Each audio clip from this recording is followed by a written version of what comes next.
Personal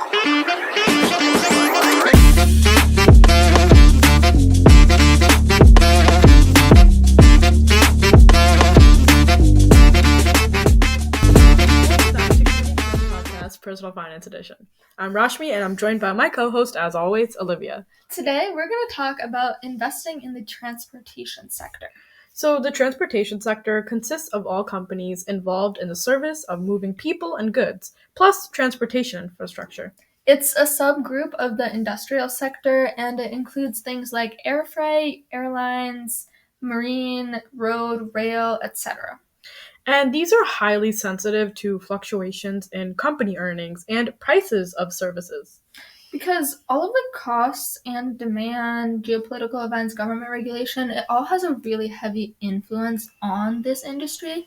I mean, even if we just think about costs alone, the two major costs for this industry are labor and fuel, which change a lot, are fluctuating all the time, and that has a huge impact because transportation runs on people and fuel. Yeah, for sure.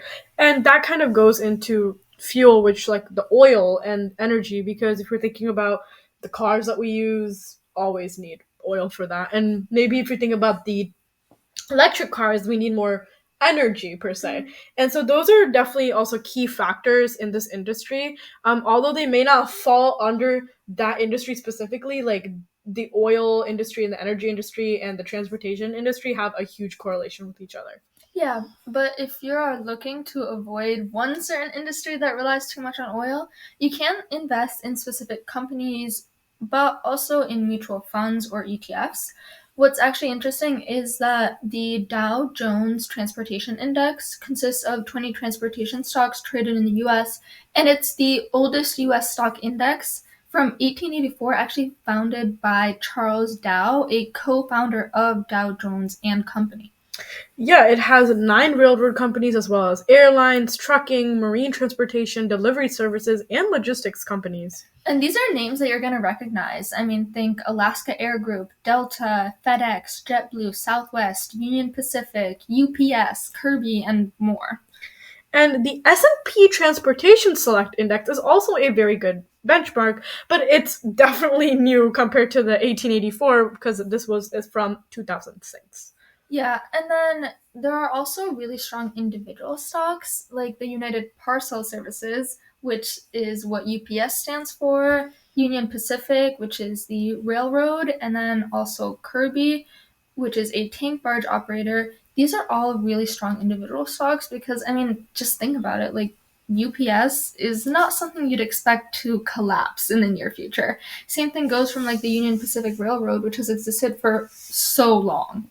But in the same sense, there's also a lot of negative things that can happen with this sector. I mean, if you see, like she said, the thing that makes this industry running is the people and the fuel. When you don't have the people, the industry drops. And if we think about the COVID-19 pandemic, where people were not going outside, it had a lot of effect on it, and it still does now.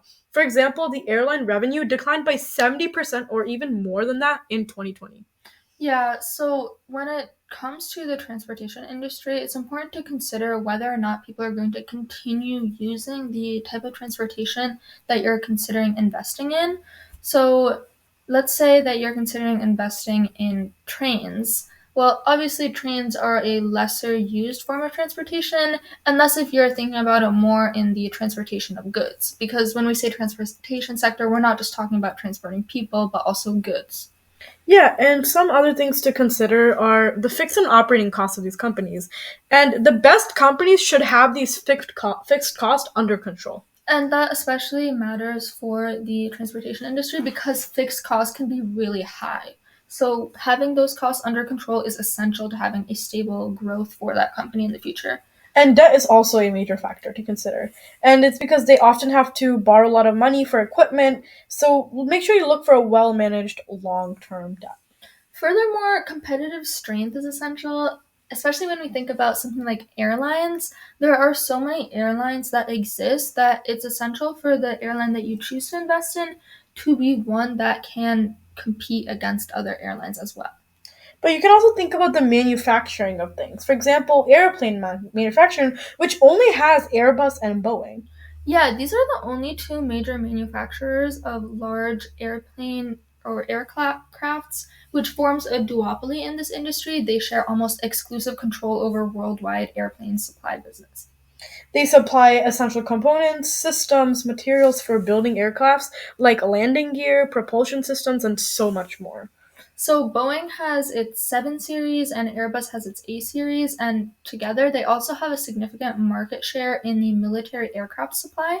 And the industry is valued at over $400 billion. The global market's estimated value was more than $400 billion in 2023, and it's expected to grow more than half $1 trillion by 2029. Me personally, I would definitely be considering investing in either Boeing or Airbus because there's only two of them. These two will always be successful in the future because that's all there is for this industry, essentially. Yeah, and I think we kind of talked about this in a past episode about the competitiveness and the barriers to enter an industry. And this definitely has high barriers. I mean, if there's only two companies that are dominating the market, it'll be really hard for other companies to come in. And I think this I also even applies to just like energy and a lot of things that are highly reliant on one major thing. Yeah, although it is important to consider that Boeing has been facing challenges, especially related to the safety of its aircrafts. I mean, let's think about the door detaching mid flight, in flight control issues, which has affected its reputation and financial stability.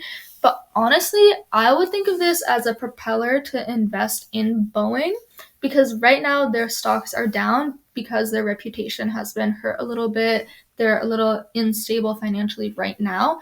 But Boeing does have a history of bouncing back from struggle, which explains why it's still one of the only two competitors in that industry, which is why it is valuable to consider investing in it now.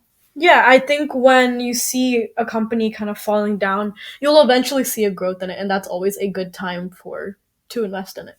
Yeah, of course. Well, that's all for today's episode on the transportation sector. Thanks for tuning in. This is Olivia and Rashmi. Cash and on.